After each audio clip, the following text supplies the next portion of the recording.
Olá, Bernardo. Olá! Sejam todos muito Tudo bem? bem-vindos. Eu andando aqui, tá dando para ver direitinho? E aí, tudo Tá bem? onde exatamente? Fala pro pessoal aí. Tudo É, bem, dentro do possível, tudo eu tô ótimo, só com muita saudade. exatamente em casa. Tô em casa como se deve ficar, né? Uhum. Quem pode, se mantém em casa, né? É importante nesse Aqui momento, porque não é brincadeira, a gente a sabe luz que não tá é batendo aqui brincadeira. na minha testa, né? Então aqui a testa aumenta, mas é isso mesmo. A minha também.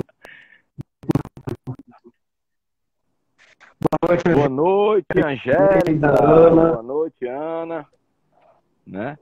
É... Uhum. Ircineida. Olá. Então vamos aguardar aqui Nossa o galera Marcos. reconectada aí. Bernardo, vamos. Para poder adicionar ele. Eu estava norteando aqui o pessoal, a gente precisa realmente nesse momento falar, né, sobre racismo. Eu tenho uns dados aqui que são bem fortes, eu acho que são dados que vão nortear muito o nosso papo. As denúncias sobre intolerância religiosa em 2019. As religiões de matriz africana foram alvo da maioria dessas denúncias, como vítimas, claro. A questão racial está diretamente ligada à intolerância, isso é fato. Essa intolerância religiosa ela é muito ligada à questão racial, né, ao preconceito, ao racismo. E no Brasil, hoje, a cada 23 minutos, um jovem negro é assassinado. Então, isso é muito É muito forte, né, preocupante. Roberto? Então, mostra que realmente precisamos falar sobre isso. Estamos aguardando aqui nosso convidado, que é o professor Marcos Giovanni. Ele vai falar um pouco sobre, aliás, vai nos dar uma aula. Assim, nossa intenção é dar esse poder de fala a ele, né, e aprender junto com a nossa galera reconectada. É isso que queremos. É compreender essa questão complexa e necessária de ser falada, de ser dita, de ser mudada, que é a questão do racismo, e conversar com ele para poder aprender junto, né? Eu quero ouvi-lo e eu quero que ele explique para a gente por que é tão importante, por que nesse momento a gente fala tanto que vidas negras É isso importam. aí, cara. E assim, é importante também nós falarmos que muitas vezes nos pegamos sendo racistas e sendo preconceituosos, né? Então, muitas vezes a gente acha que isso é um problema do Uhum, outro, isso é um problema social.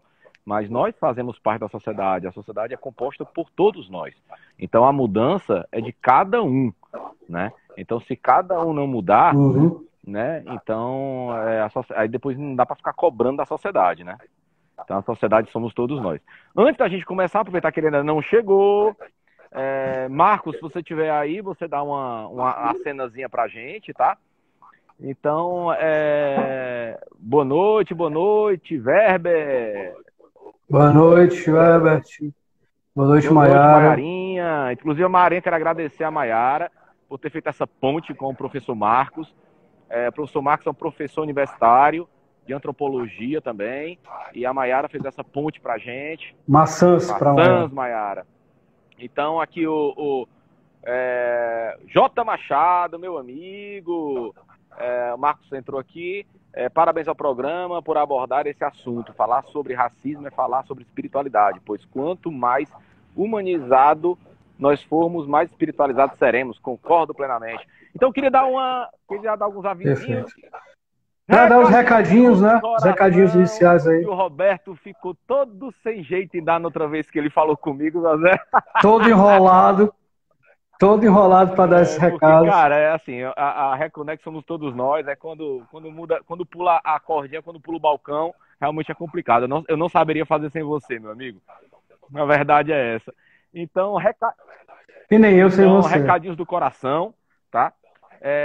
A nossa campanha Reconexão Solidária continua, tá? Reconexão Solidária é a primeira campanha laica, tá? Pelo menos que a gente tem notícia. Então, todos os valores doados através do site Apoia-se, que está no link no nossa bio, tá? Serão divididos irmãmente, sem preconceito, sem racismo, sem julgamento, entre casas religiosas, tá? Então, tem casa evangélica, tem casa umbandista, tem casa cristã, né?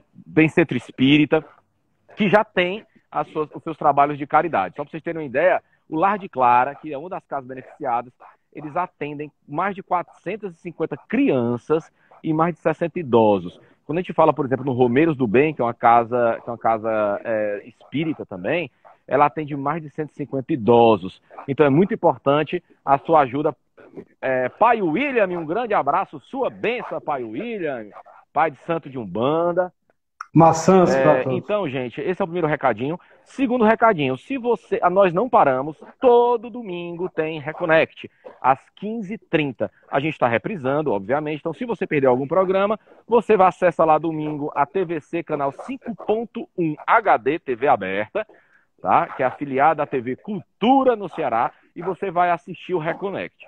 Tá? Sempre com convidados muito bacanas, você já sabe disso.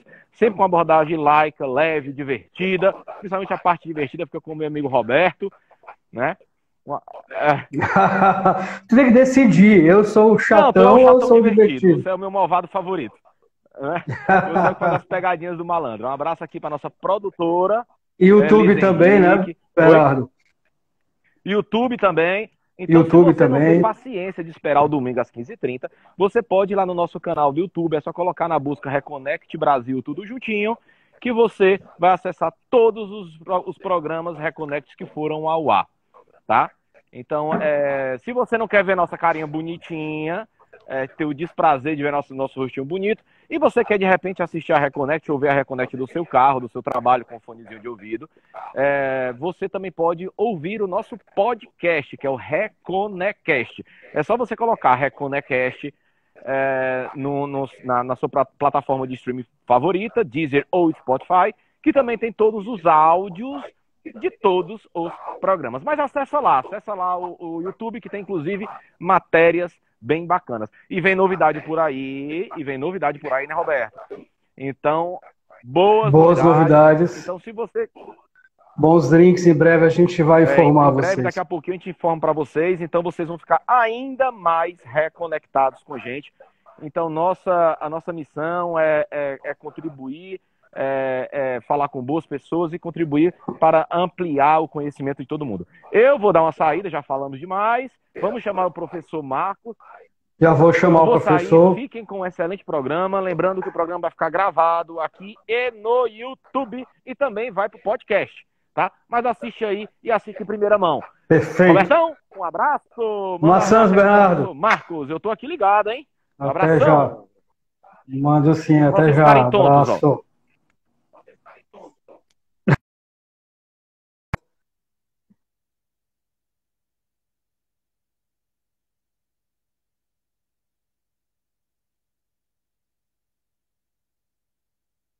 Vamos lá convidar o professor. Compartilhem também essa live com os amigos, chama todo mundo para poder aprender aqui com a gente.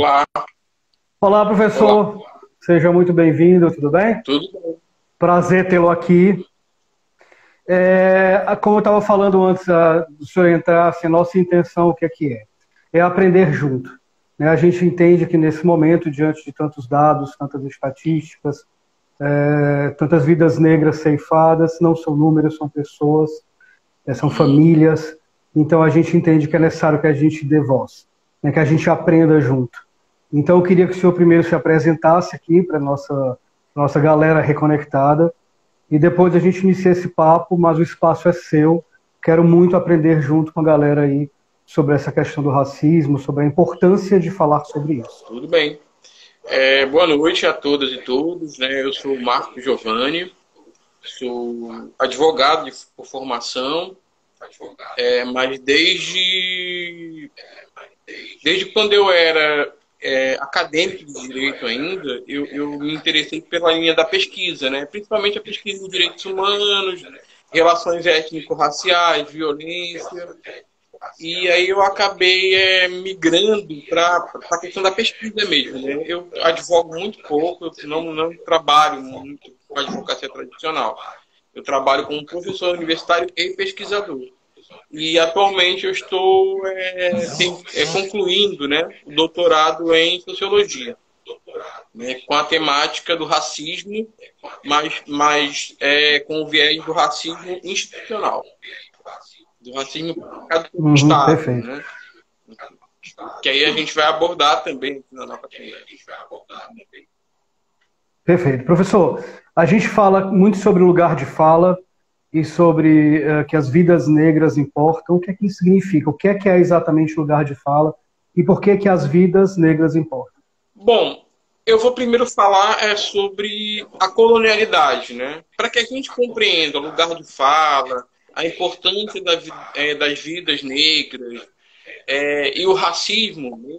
A dívida histórica, né? A necessidade de políticas afirmativas, a gente tem que entender, sobretudo, o que foi o processo colonial, o que foi o Brasil colonial e por que que a gente chegou aonde a gente chegou, né? No Brasil enquanto país. Bom, eu estava lendo uma obra de um jornalista que eu recomendo a todo mundo, né? Essa obra, que é Escravidão, o nome da obra. Ele faz uma pesquisa muito cuidadosa desde quando os negros, os meus ancestrais, os ancestrais de muita gente aqui no Brasil, foram capturados da África, foram sequestrados e trazidos para cá à força, né?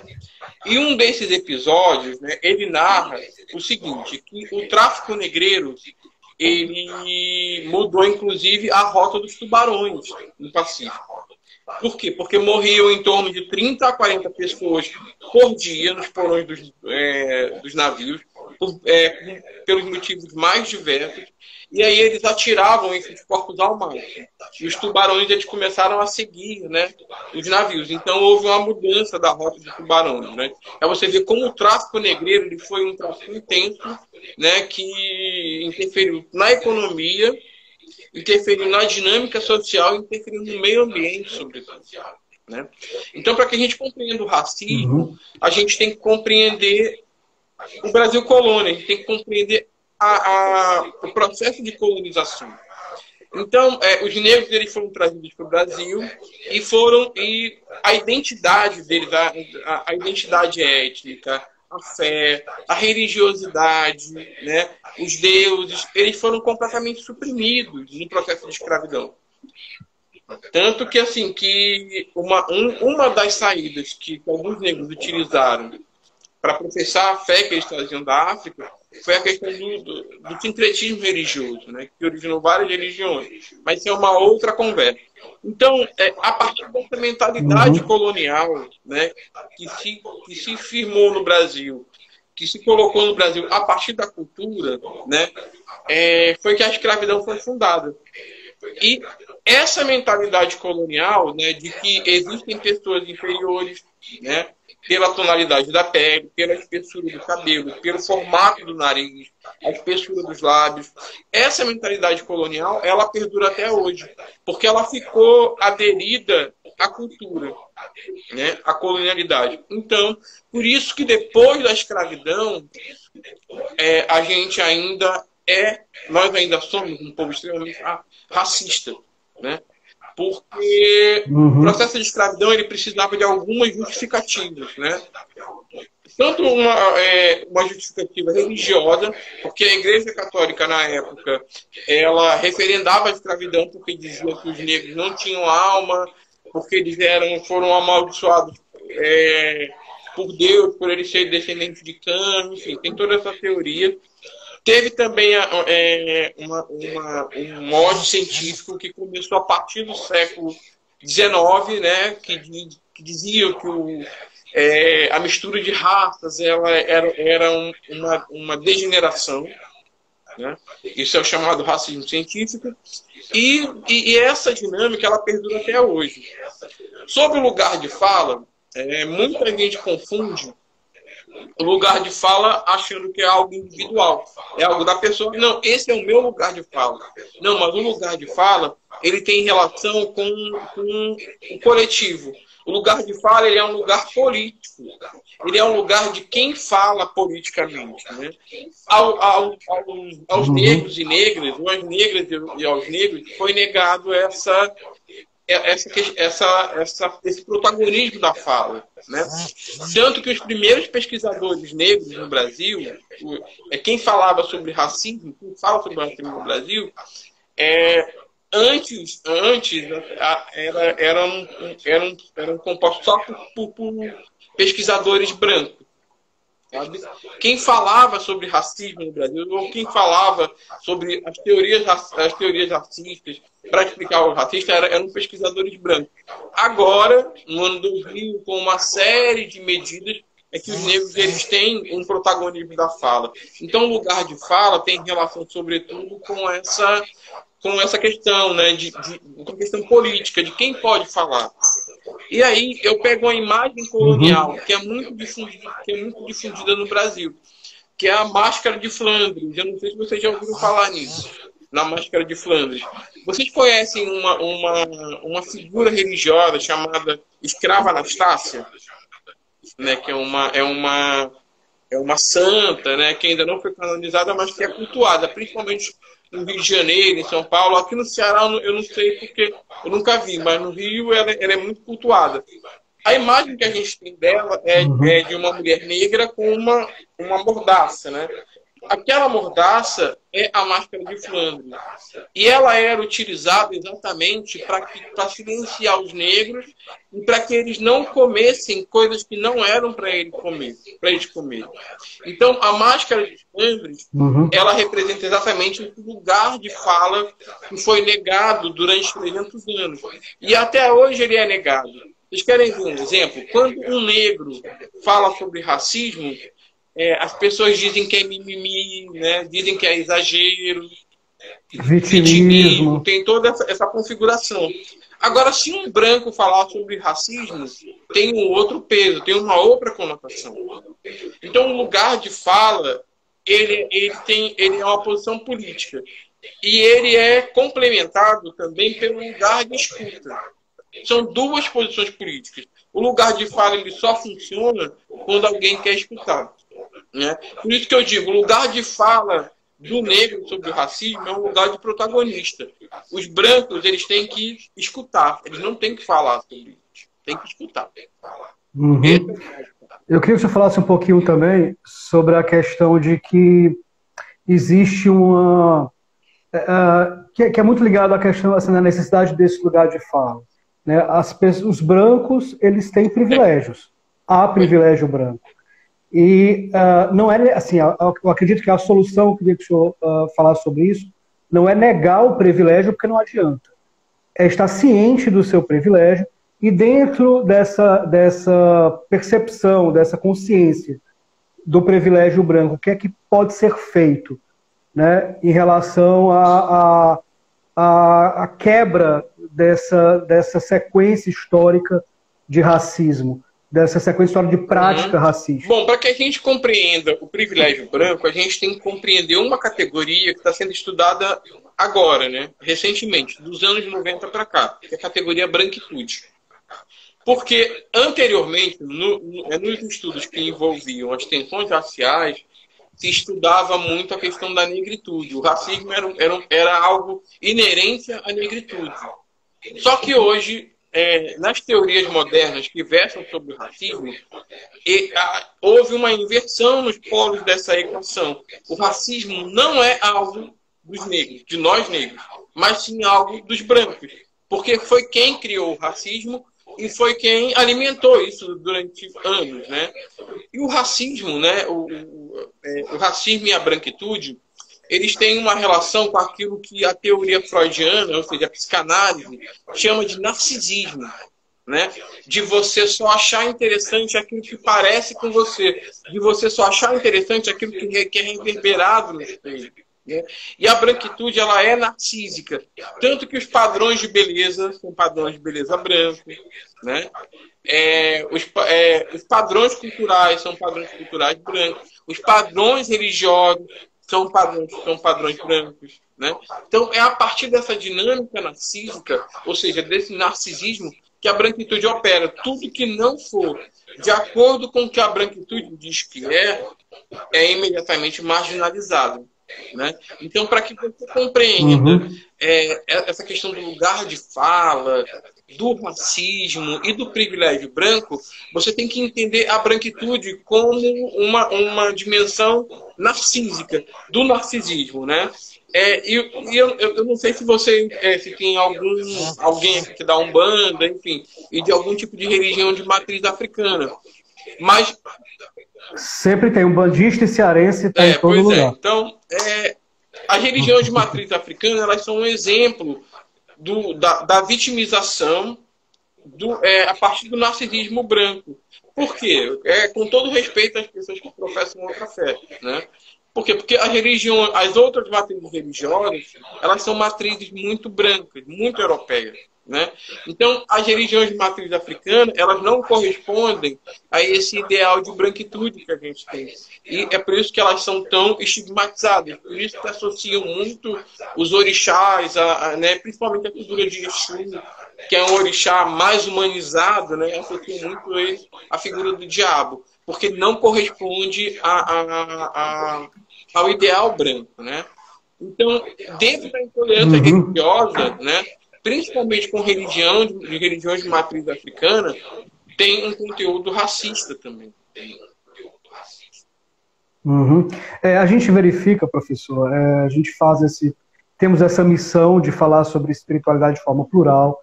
Conversamos com espíritas, pastores evangélicos, umbandistas, candomblecistas. Obrigado. É a nossa missão, é ser plural. Então, o que acontece? A gente verifica que o umbandista e a Umbanda, a gente teve até um papo, está aqui no nosso GTV, está no nosso canal do YouTube, falando sobre a Umbanda, que a Umbanda é uma religião puramente brasileira, apesar de ter uma raiz africana, não é só uma matriz, tem uma raiz mesmo que é do culto da África, mas é uma religião brasileira. Mas tem essa negritude muito forte nos orixás, no próprio conceito da religião, assim como o candomblé e outras religiões. Então, a intolerância religiosa nessas religiões de matriz africana são muito ligadas à questão do racismo. Na verdade, é uma modalidade nunca vai sentir racista, na pele. Né? Na verdade, velho que é o racismo. Mas realmente ele tem essa branquitude, ela é maculada, né? E é o que alguns teóricos chamam de racismo religioso, né? Ao invés de se utilizar de intolerância religiosa, alguns teóricos chamam de racismo religioso. Mas isso tudo, se você fizer uma análise historiográfica da questão do racismo, você acaba mergulhando naquilo que eu falei, na questão do passado colonial, né? Nós temos ainda arraigado nas nossas subjetividades uma cultura colonial.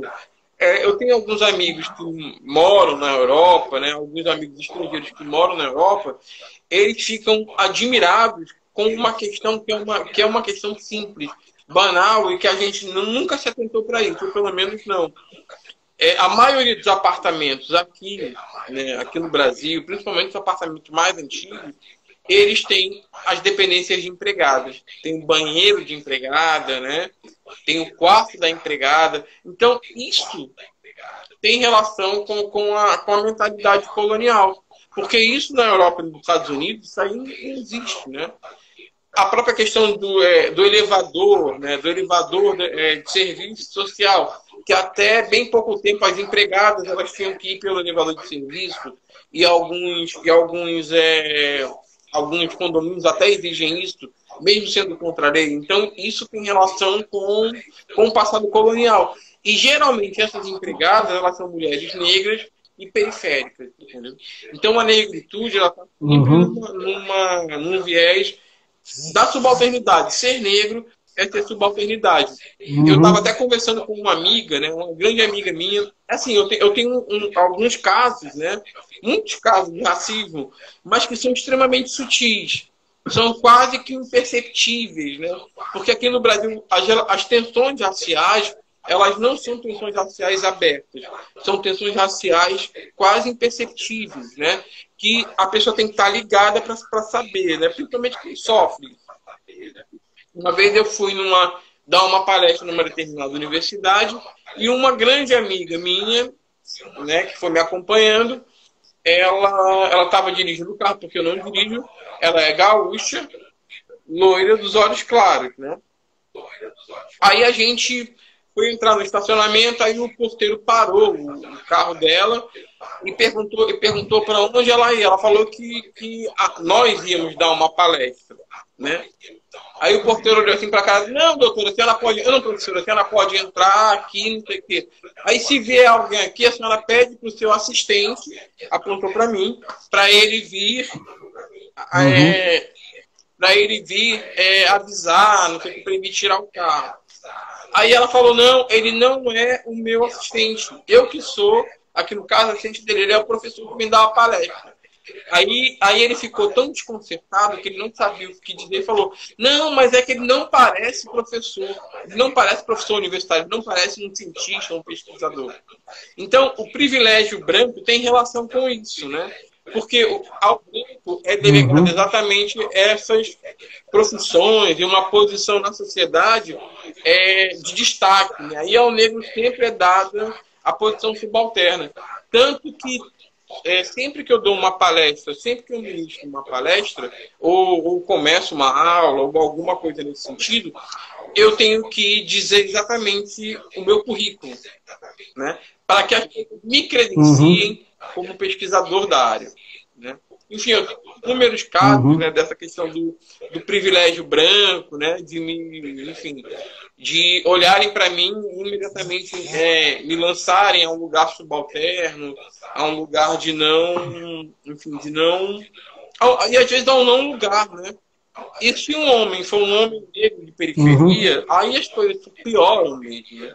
Se for uma mulher negra também, aí é mais complicado ainda. É interessante o que o senhor falou, inclusive o exemplo que o senhor deu da empregada, que tem o quarto de empregado, o elevador de empregada, ele é muito semelhante à questão que a gente tinha falado anteriormente da Umbanda. Por mais que, porque as pessoas falam, mas a minha empregada não é negra, mas ela está numa posição de negritude por ser empregada, por causa da condição histórica brasileira, né? Então o racismo, ele atinge de uma forma muito cruel uma diversidade enorme de pessoas, né? Então é uma coisa muito mais complexa do que a gente compreende. Do que a gente pode compreender. A gente está tentando compreender, na verdade, né? Mas é bem complexo. Como bem disse aquele repórter, né, o William Vac, é coisa de preto, entendeu? E esse termo é coisa de preto tem uma relação muito com que um teórico que está sendo muito lido. Se vocês puderem adquirir esse livro, eu recomendo demais. É um teórico africano, né, negro, chamado Achille Mbembe. Foi ele que criou o termo necropolítica. Não sei se vocês já ouviram falar aí pela mídia, enfim, é um termo que está sendo muito ventilado no mundo todo, né? E o Achille Mbembe, ele tem um conceito que é o conceito de devir negro no mundo, né? Que alguns marcadores sociais, né, como, por exemplo, ser um bandista, ser empregada doméstica, às vezes ser mulher, às vezes morar na periferia, eles são marcadores de subalternidade. Eles enegrecem a pessoa, né? Tornam uma pessoa negra. Tipo, quando você fala, eu sou da Umbanda, aí você pode ser branco. Você pode ser branco como for, mas você imediatamente é catapultado à categoria de negro, sabe? A mesma coisa quando você mora na periferia. E na periferia acontece um fenômeno muito, muito, muito peculiar, né? Quando a pessoa é branca, do olho claro, né? Como eu pesquiso o Agamar, eu posso dizer isso com propriedade. Quando a pessoa é branca, do olho claro, as pessoas comentam assim, nossa, mas não parece nem que mora aqui, não parece nem que é daqui, né? Porque as periferias, elas são uma espécie de quilombo ou de plantation, né? Aquelas plantations que a gente estuda no ensino médio, no ginásio. São as colônias, né? Onde as pessoas vivem sob um estado de exceção permanente, onde, enfim, os direitos eles são negados, né?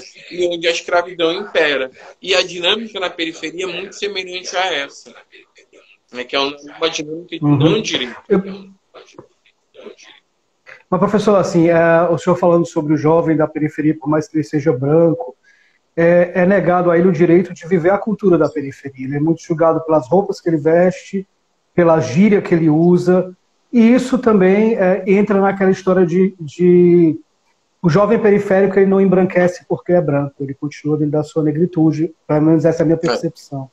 Agora, o inverso, né, um negro que consegue ser rico, morar num apartamento, no condomínio de classe alta, ele consegue esse embranquecimento, desculpa, ou o inverso é muito, muito mais complicado? Não, é muito mais fácil enegrecer pela pobreza e pela condição social do que embranquecer pela condição social e riqueza? Assim, ele tem a ilusão do embranquecimento, né? Eu digo isso por experiência própria. Eu sou um negro de classe média. A minha vida toda eu fui de classe média, desde criança. E quando eu era mais novo, né? Eu estudava num colégio de freiras, né? Lá em Brasília, meu pai era militar, enfim. Eu estava num colégio de freiras, onde eu e a minha irmã, nós éramos os únicos negros, né? Eu da minha turma, a minha irmã da turma dela, existia um ou outro negro, mas era muito pouco, né? E eu notava um certo preconceito, né? Mas era uma coisa muito sutil. A mulher negra, nesse sentido, ela sofre muito mais essa questão do preconceito. Porque eu lembro que a minha irmã, ela fazia questão, minha mãe fazia questão, né? De alisar o cabelo da minha irmã. Alisar mesmo, sabe? O cabelo dela é como o meu, é encaracolado, mas a minha irmã, ela alisava o cabelo. E aí dava queimadura, enfim, às vezes o cabelo caía, era uma coisa horrível, né?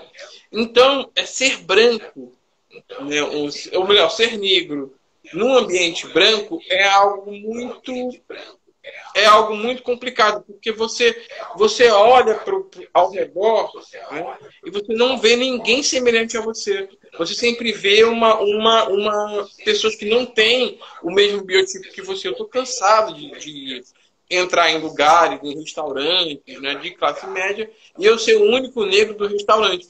E a negritude, né, a minha pele retinta, ela serve exatamente como marcador de subalternidade, né? Geralmente as pessoas, às vezes quando eu vou numa loja, eu entro numa loja, né, ou os vendedores me ignoram completamente, achando que eu não vou ter dinheiro para comprar aqueles produtos, ou o vendedor ele fica o tempo inteiro atrás de mim, achando que eu vou roubar alguma coisa. Então, existe uma diferença, né? Um branco na periferia, ele tem um status um pouco superior, por conta da cor da pele. É como se ele não fosse dali. E por ele não ser dali, né, ele acaba tendo um status superior. Já um negro na classe média, ele não é dali também, mas ele tem um status inferior, de que ele tinha que voltar para a favela ou para outro lugar, entendeu? Exatamente por uma simples questão que a gente não tem no Brasil, que a gente não resolveu, que é a questão da representatividade. Eu dei aulas em muitas instituições, né?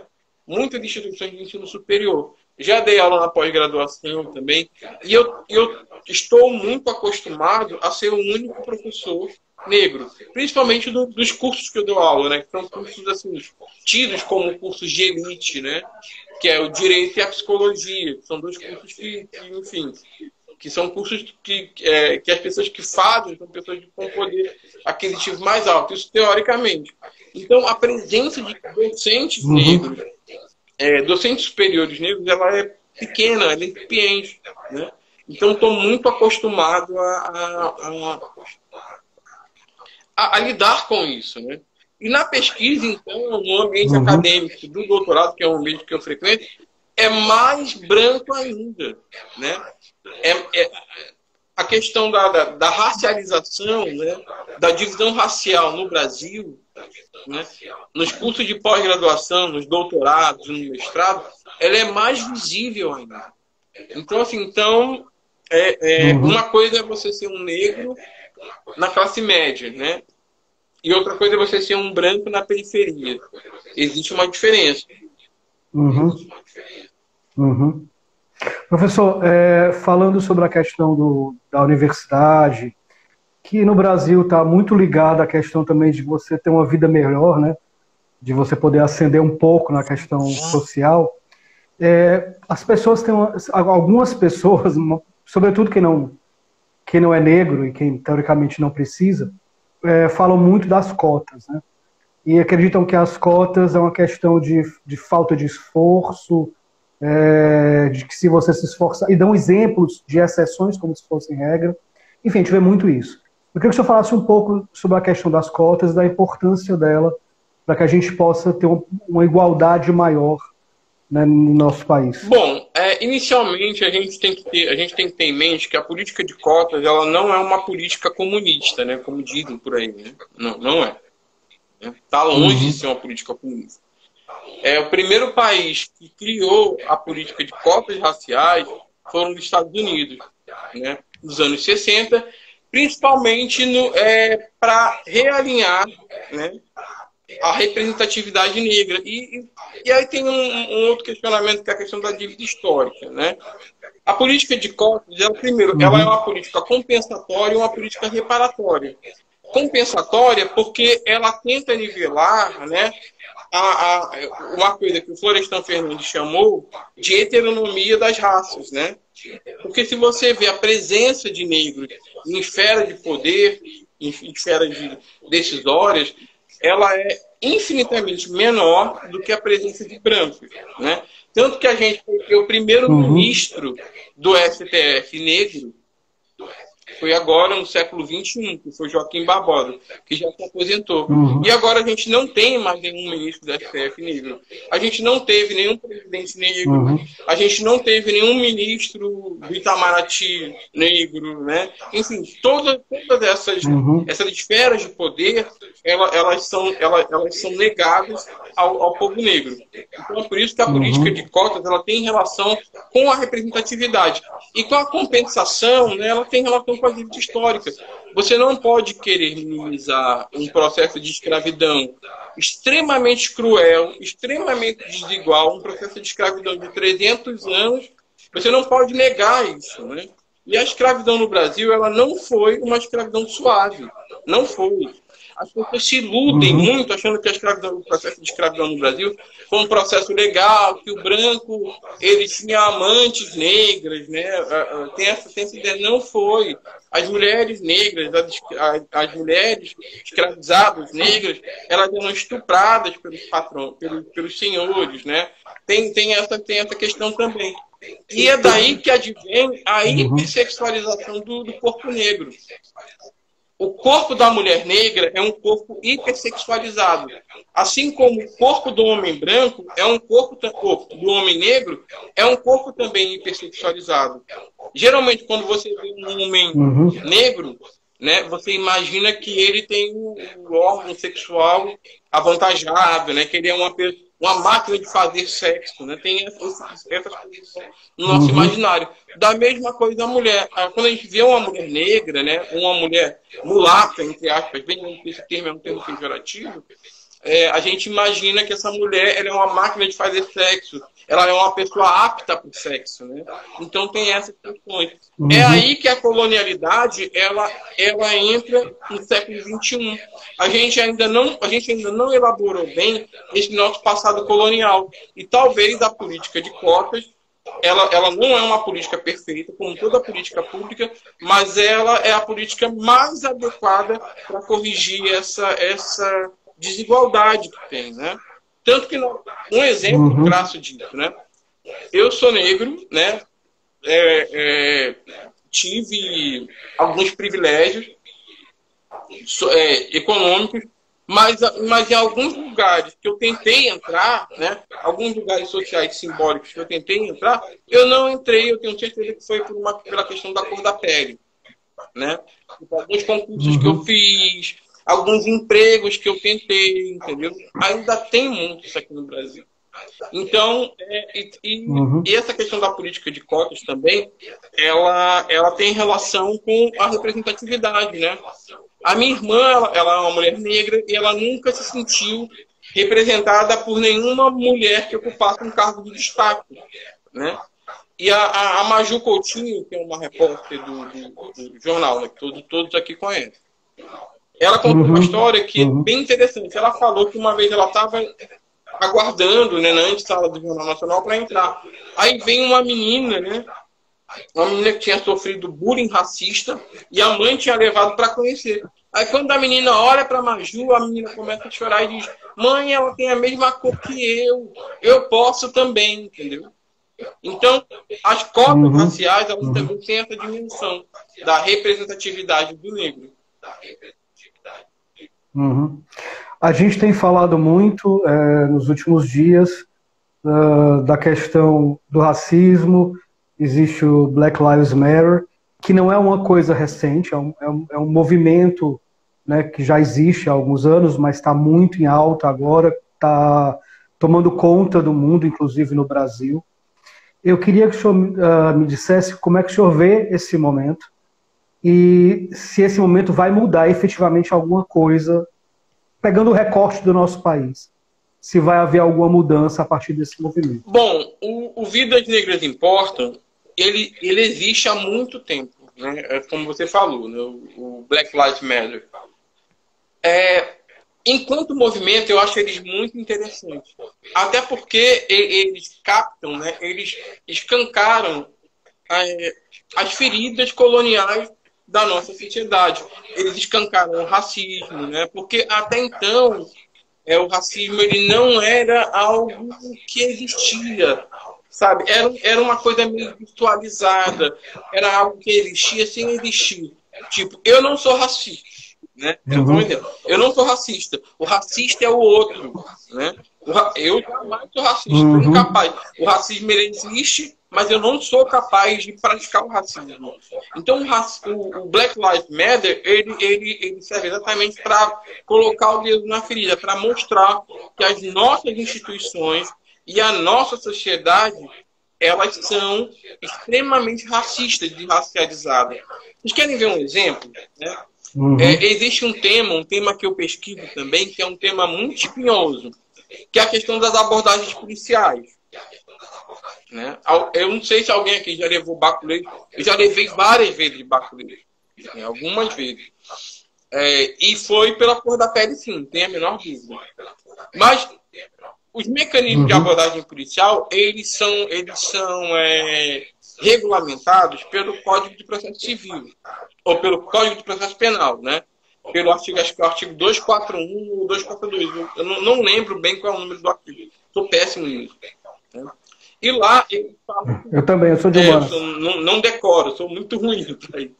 E lá eles falam assim, a busca pessoal poderá ser realizada em caso de fundada suspeita. Né? Ou seja, o agente de segurança pública ele pode chegar em você e proceder a uma revista.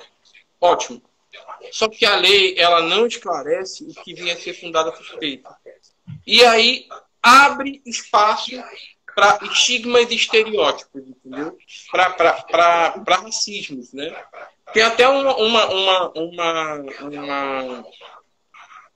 uma fala, né? Uma comunicação de rádio entre policiais que lá no Rio de Janeiro, né? Que foi captado no final dos anos 90 e início dos anos 2000, né?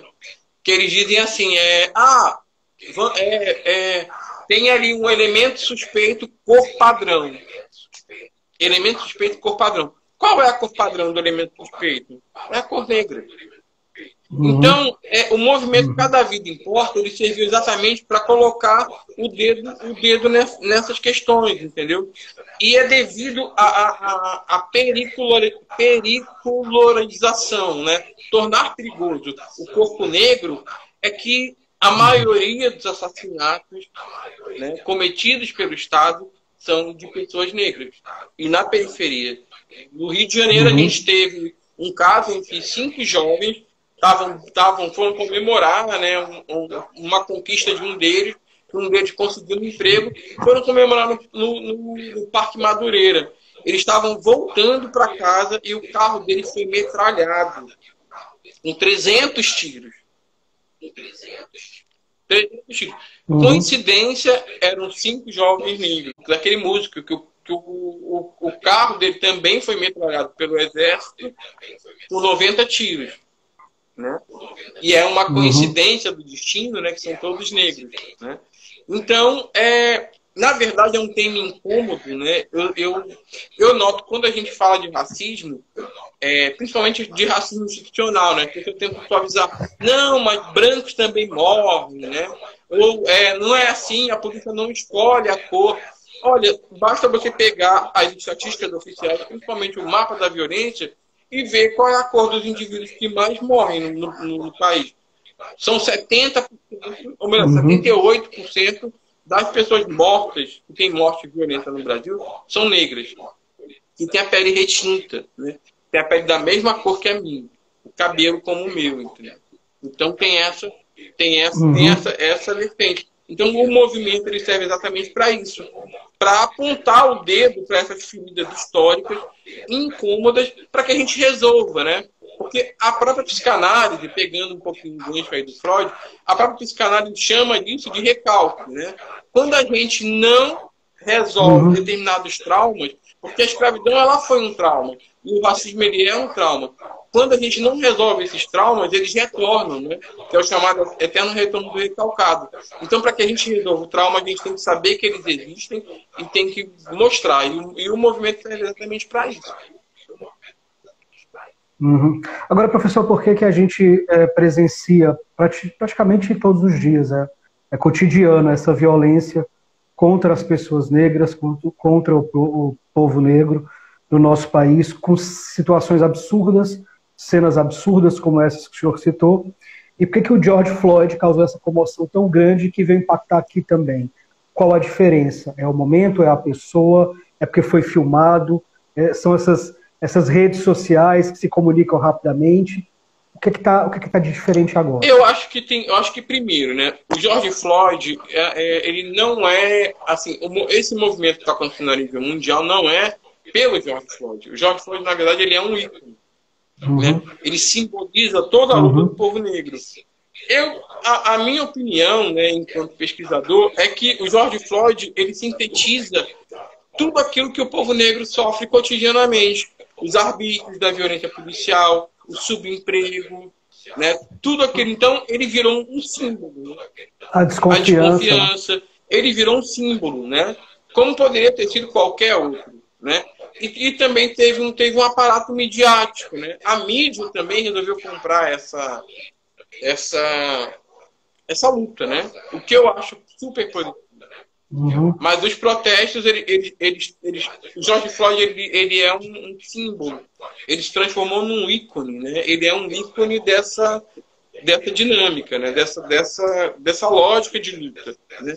E a partir dele se desdobraram outras lutas muito importantes aqui no Brasil, por exemplo. E olha que interessante, nesse livro de escravidão, né? Eu tava lendo uma parte que ele descreve o suplício, né, dos negros, as penas que eles sofriam a partir do açoitamento, né? Ele descreve com exatidão.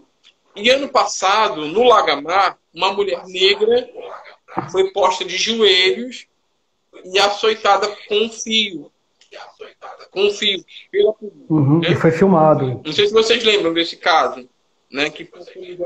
E foi filmado, também apareceu. Não foi uma coisa que se ouviu falar. Tá lá. Tá documentado, né? Ela foi açoitada por fio. E sabe qual foi o motivo do açoite?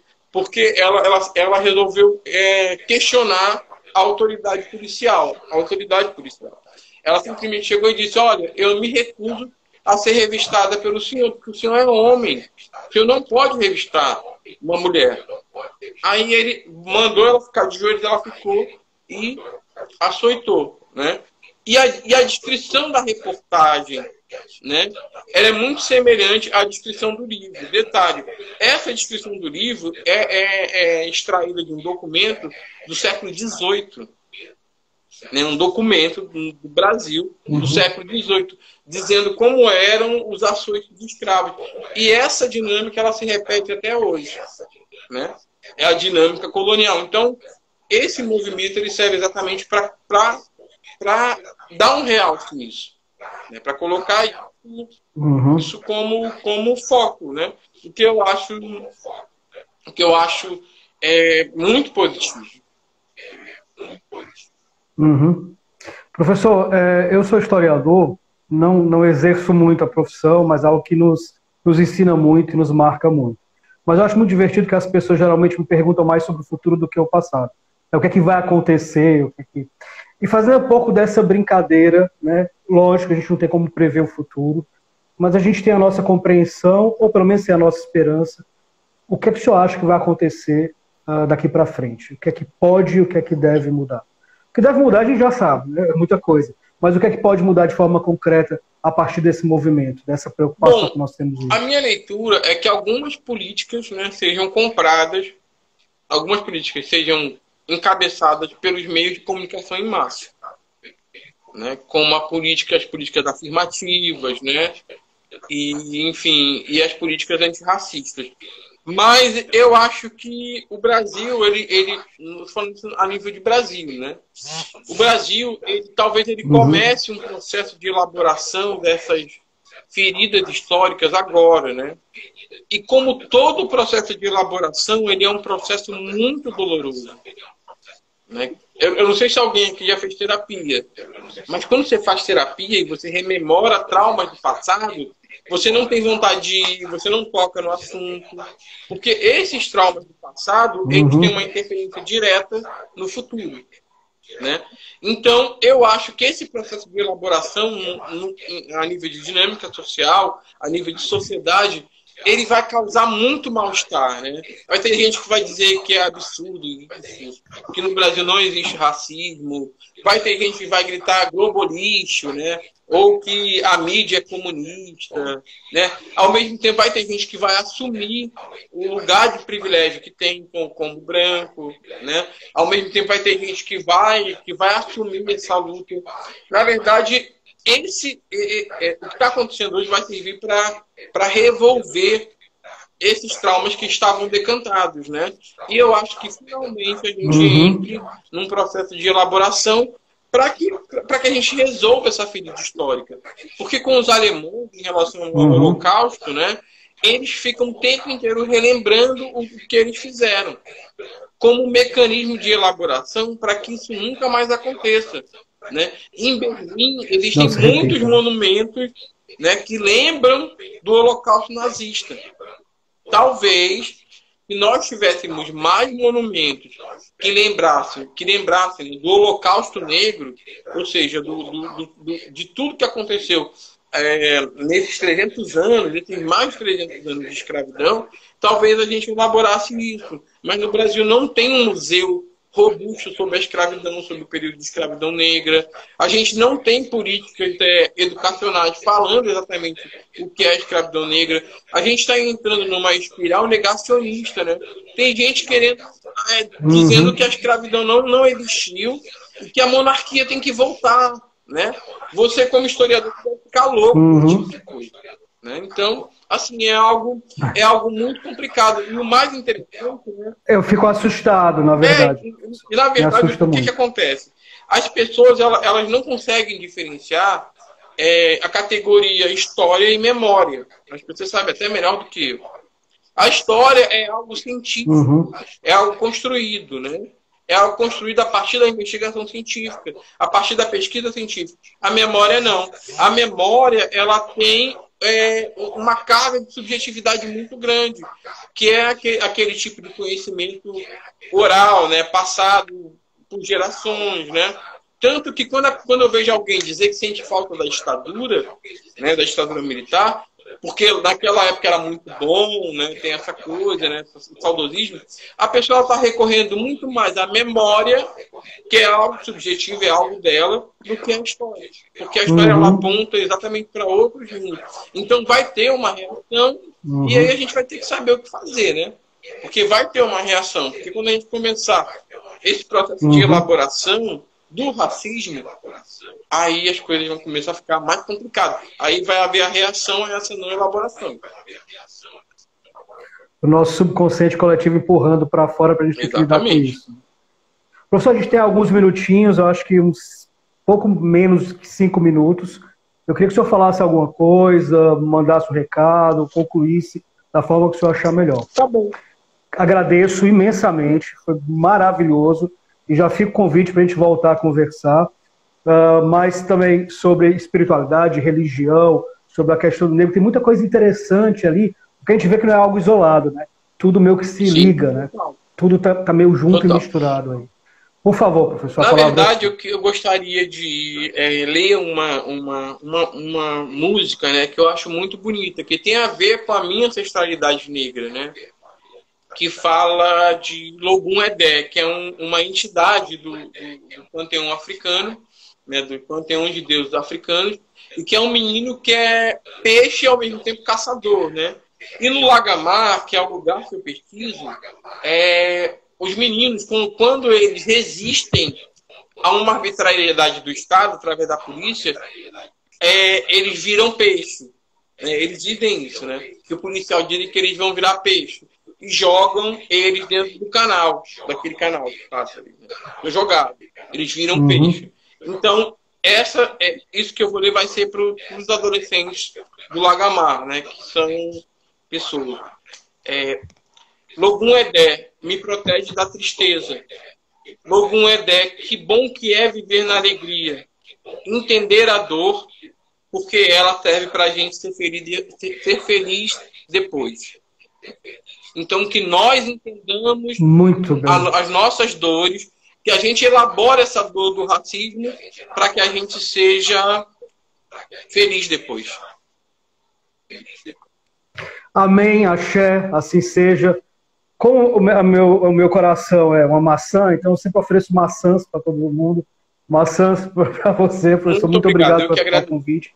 Galera reconectada, maravilhoso. Um papo necessário, lindo, maravilhoso. Estou muito feliz e muito orgulhoso de tê-lo aqui com a gente. Eu que agradeço. Muito obrigado. Muito obrigado. Vai ficar salvo aqui. Vai ficar salvo no IGTV, no nosso canal do YouTube. Sigam a gente, compartilhem, chamem os amigos. Essa é a nossa missão. É passar papos plurais e necessários. Beijo, galera. Beijo, eu sou. Muito obrigado, maçãs, viu? Prazer. Um abraço. Tchau.